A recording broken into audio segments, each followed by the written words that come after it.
The Ottoman Empire was one of the most powerful empires of its time, growing from a small kingdom in northwestern Anatolia to dominating the eastern Mediterranean and beyond in barely 200 years.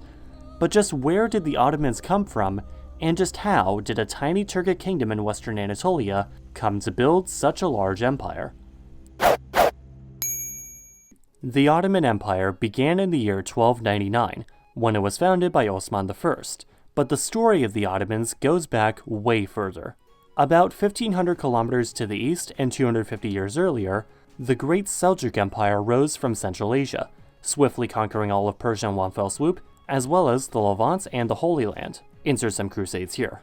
Take that, and take that, and take this.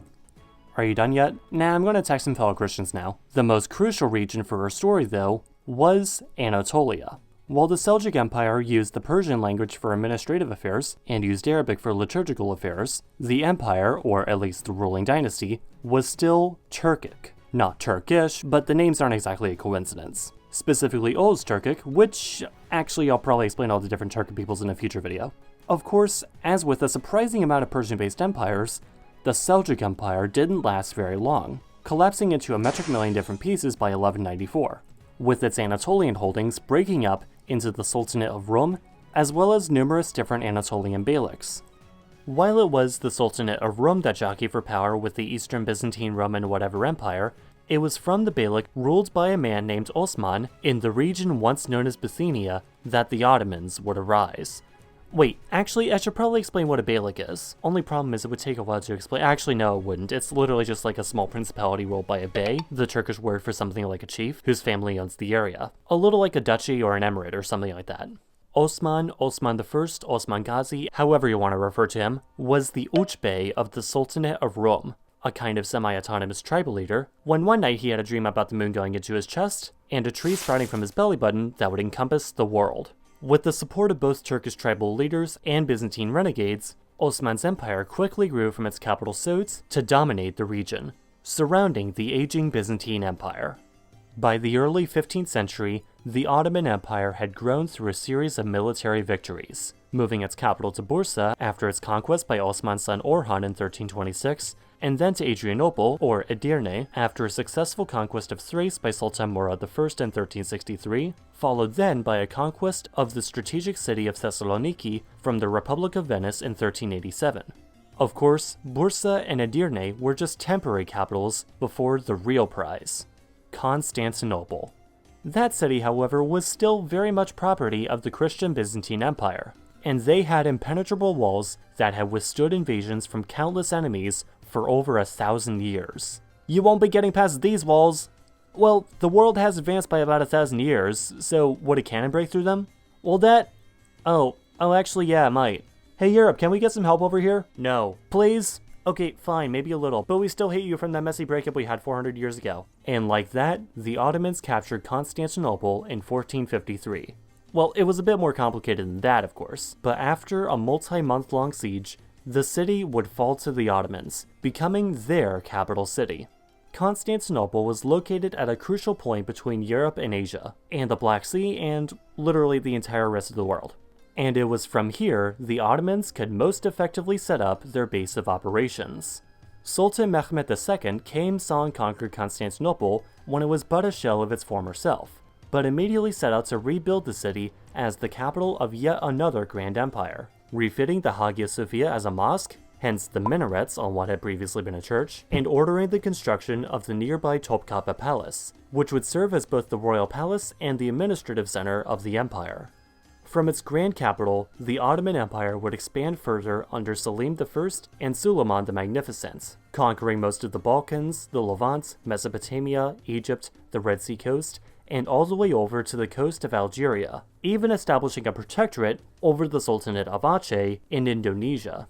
Crucially, they also conquered the holy cities of Mecca and Medina, effectively giving the Ottoman Sultan the additional title of Islamic Caliph.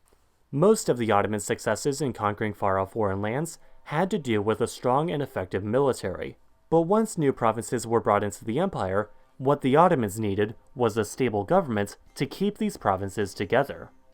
In a sense, the Ottoman imperial government was the Sultan. who had executive authority over the empire's affairs.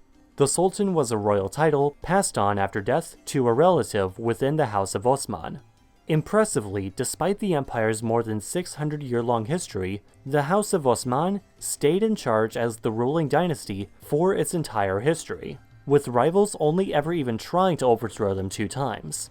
Unsuccessfully, obviously. However, no king rules alone, no matter the stability of their dynasty, and although the Sultan had essentially all the power, he had numerous advisors and ministers working for him. The House of Osman was effectively the central government, comprising of the Sultan himself, the Osmanoglu family, and staffers such as bookkeepers. The house, however, was advised by the Divan, made up of the viziers, including the Grand Vizier, and the Askeri, with the supreme commander or A of the Janissaries also occasionally joining in as well. Now, in Turkish, askeriye means military, thus askeri means of the military, although the askeri was more of a kind of ruling class, made up of military officials, court officials, nobles, and the religious class, the ulema. All this being said though, they were kind of more of an advisory committee to the Sultan, who ultimately didn't have to listen to them. Outside the capital Constantinople, the empire was in a sense governed by 2 parallel systems, with the military imperial governments carrying out all the executive functions of the empire, and civil authorities carrying out more basic administration and legal matters.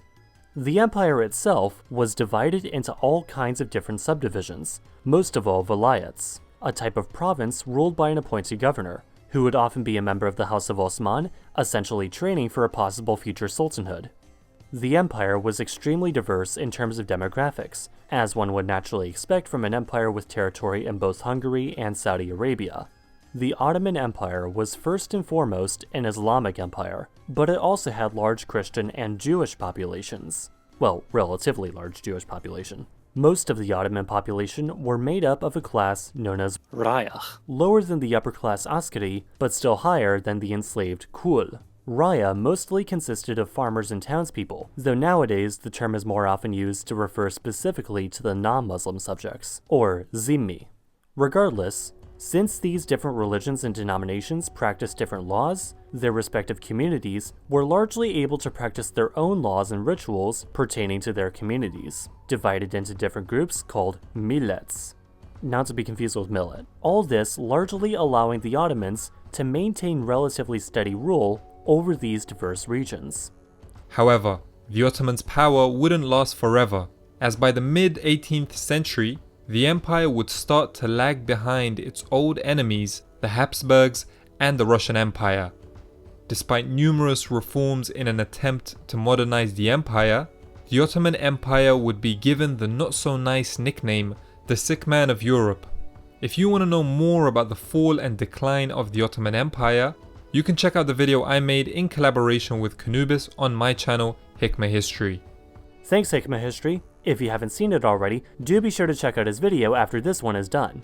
In fact, actually, thank you as always for watching. As always, if you hated this video, be sure to give it a dislike, don't share it with anyone, stay away from that sketchy merch store of mine, and be sure to unsubscribe so you'll no longer have to get this crap every other Sunday.